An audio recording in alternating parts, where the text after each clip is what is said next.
guys, welcome to my channel. I'm Honey. Today we're going to be working on a custom design tutorial. I've been asked by a couple people how to use the tools in the custom design palette or slot thing. So I will go ahead and open that up and get right to showing you that.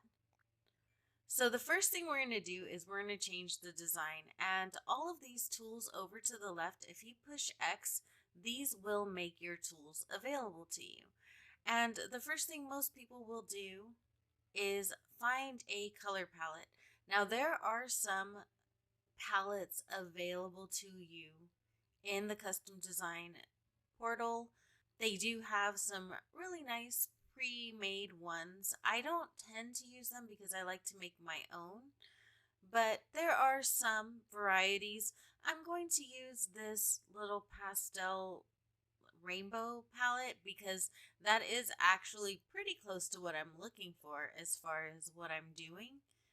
And I'm just going to show you all of the tools with this.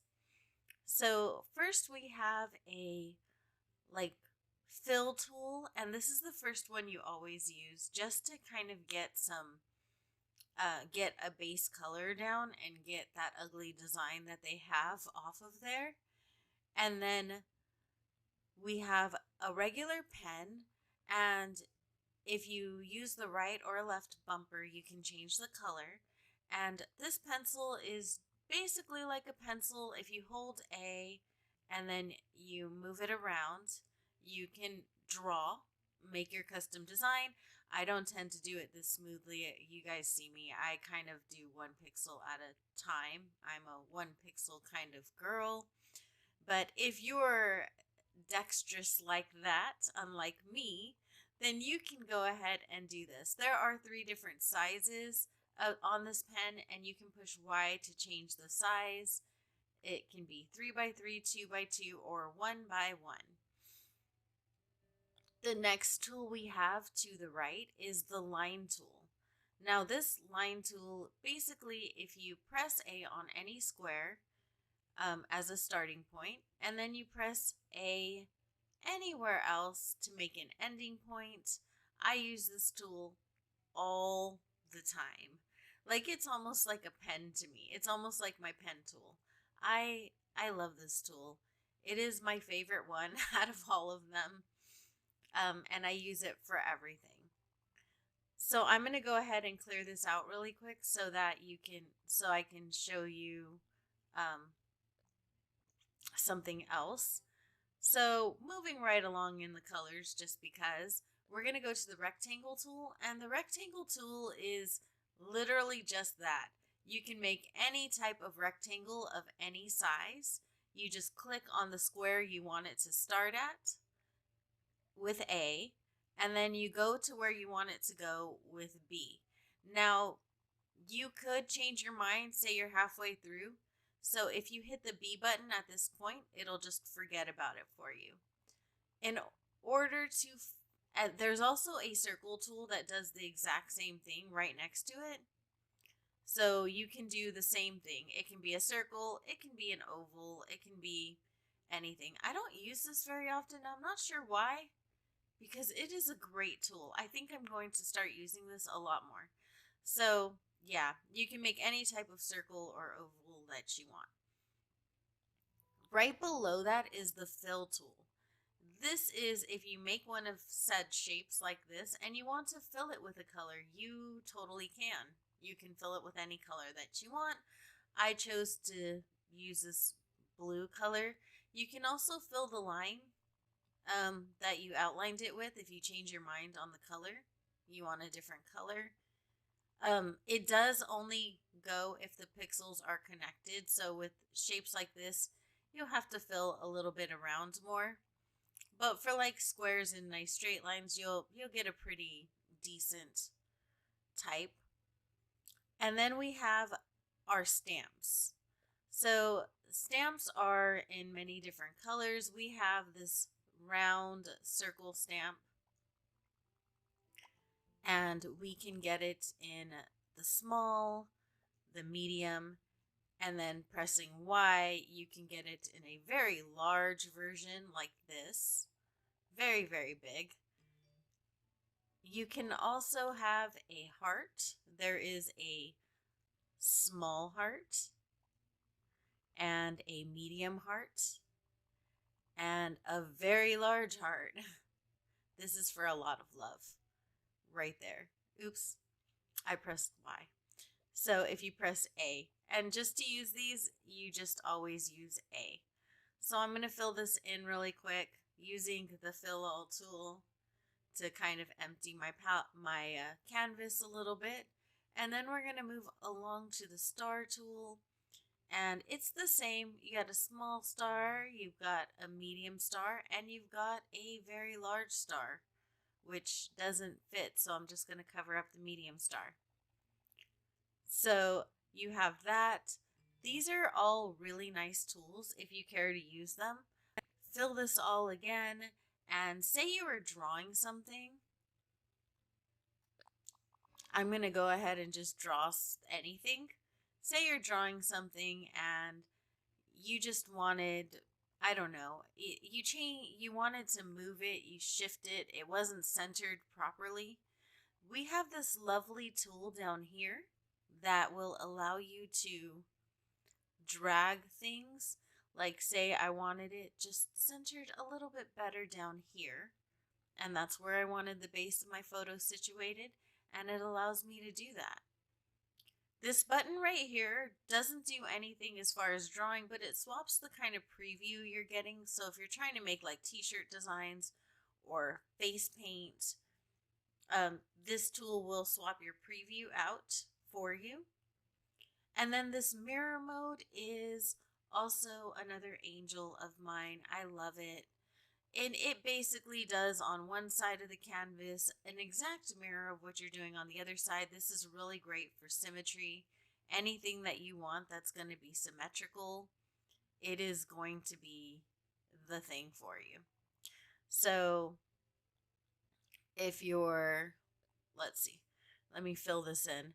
Okay, so if you're going to make like a single pathway and you want it to be like a custom design, and say you're going, oh, I don't know, I'm just going to make something up really quick.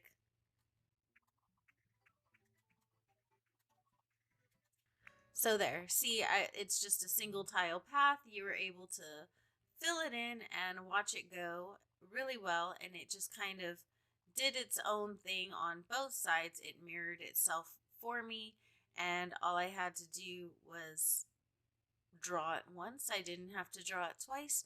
It's a really lovely tool. I love this one. It is one of my favorites.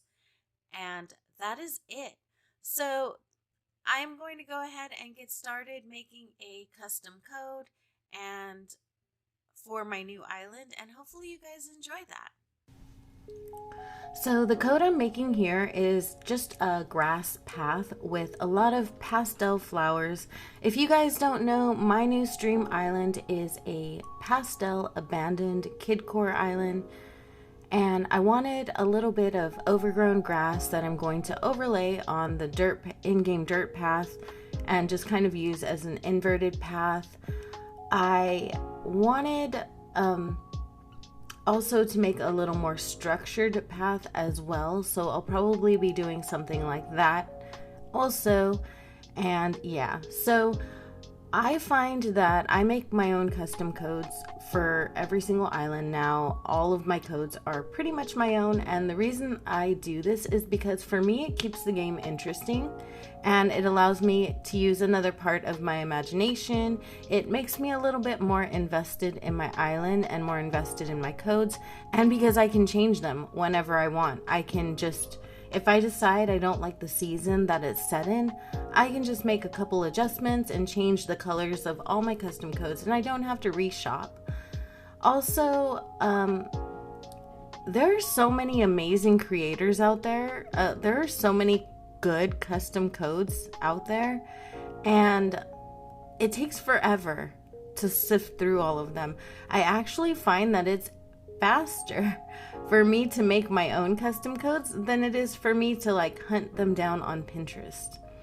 So I used like a spring grass color, and I did check to make sure it matched the grass just enough but didn't blend in completely. So if I used it completely on the grass alone, then it would still pop out a little bit, because I didn't want it to get completely lost, but I did want it to blend in somewhat. So everything is going to be pastel, of course, because this is a pastel island. And I'm just going to do my path exactly the way I always do. I always use the original Denim to Mori path, like, what is it? Pattern, sort of, for the edges. Like, I always use that for the edges. It just kind of helps me. At this point, I have it memorized too, so it's just muscle memory. But it kind of helps me keep it like natural looking without having to concentrate too hard. I don't like my paths to look like too rounded or too perfect. I want them to look a little more natural and real, so giving that kind of a base does help me out a little bit. Now, grass is rather interesting because you don't have to make the edges darker, you don't have to border them very much. And the way you pixelate them is a little bit different because grass is kind of like in blades of grass. So you don't really want it to be pixelated the same way as dirt is. You want it to be a little more like lines in different directions, if that makes sense. So that is what I was going for with this. It doesn't really matter in the end. I cover it all with flowers, but to me it matters. This process matters, and it just helps me get into it. So yeah, it is also important to me that all of the edges and everything be cohesive and line up. So I do make sure that all of the edges come out to the same space and start and end in the same space. I did heavily pixelate the very middle pieces as well, so that there won't be any weird blending issues, because it is heavily pixelated. So I didn't want it to have this very obvious like square edge in the middle the way you see on some paths. So I was very conscious of that, as well as I am most of the time on most of my paths. I just like for them to blend together nicely and to look good no matter what piece that you're putting next to each piece. So I kind of pixelate. When I pixelate throughout the path, so then that way it doesn't look so odd matching up one edge to another. And then if I see that it does look funny on one side, I just go back and fix it, which is the beauty of making your own pathing, is that you can fix these things. So I did briefly consider making this path into a separate tutorial, because you guys have seen me at this point make a million 9-piece paths. I'm pretty sure you're pretty over me making 9-piece paths, but I didn't, because I felt like the grass path was going to be a little bit different, but also I wanted, just in case you guys wanted to see this, I wanted to go ahead and just add it in, and I felt the best way to add it in was just to a nice little tutorial in the beginning for one of my most frequently asked questions about pathing. And hopefully you guys, that does help you guys a little bit at least. So we're working our ways to the end, and then we're going to be adding some flowers to it. The flower I'm using is the most basic flower, because this island is kidcore. Everything is going to be very basic and line art, and this is probably the most complex custom design I am making for the island. Everything else is going to be just very vivid and colorful. Not vivid, it is kawaii, it is like pastel, so it's going to have like a kawaii vibe. So it is going to be very childlike and fun in that way, and I'm really looking forward to this island. Actually, I'm so looking forward to decorating it. And here I am just sprinkling flowers along, just the regular 4-piece flower. I shade in the inside so that it adds just a little bit of depth to it, because we don't want it to look too just one color. And then I do have like a highlight and a low light for my yellow as well. So all I could fit in was 4 colors. Those were the 4 colors that I chose that will kind of seem to encompass like a lot of things. I feel like they kind of will blend with a lot of different items in the game. So yeah, that's why I chose those colors. I could only choose 4 because I do like depth and I don't want to give up the shading. And there's only so much I wanted, so basic I wanted to get. Yeah, that's what I'm trying to say. Like I wanted it to be basic, but I didn't want it to be so basic that there's no depth at all. Like when you look at it, I want it to look like, you know, at least like a little flower. But I am using a very basic pattern, flower pattern, and if you're wanting to use this, feel free to go ahead. What I did afterwards was I took these little flowers and I just made like sprinkles out of them for the ground accent pieces. And I did that like in all of the colors. I kind of color blocked it, so I did blue ones, then I did pink, and then I did orange. And I made some cosmo, some of them are like cosmos and some of them are mums, just for a little bit of variation because, you know, variety is fun. And that's it really. I'll let you watch me finish up. I did do the end pieces and the single tile pieces for this path as well because you never know, I might need it, and I like to make them. If I don't use them, I can always delete them later.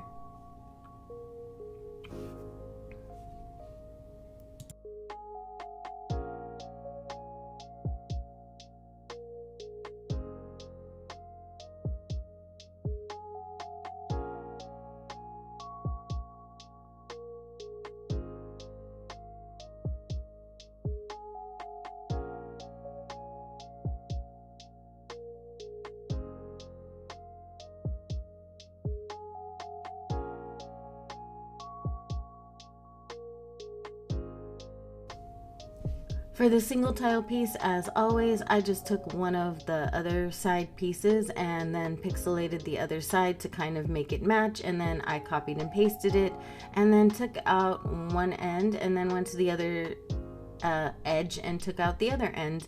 It was pretty much a very basic process. I try to make this very easy on myself.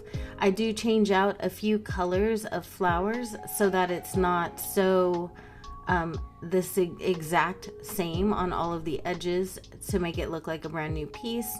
So that is something I go back and do later. But yeah, pretty much this whole process is just me copying one end and then pasting it and taking out both edges. That is it. Hopefully you guys enjoyed this. I hope this helps you in some sort of way. I hope everyone's having an amazing day out there. I know you guys could be doing absolutely anything in the world. You chose to spend a little of your time here with me. I appreciate you so much for that. Big shout out to my channel members. You guys are absolutely amazing. I couldn't do this without you. And until next time, you guys, bye.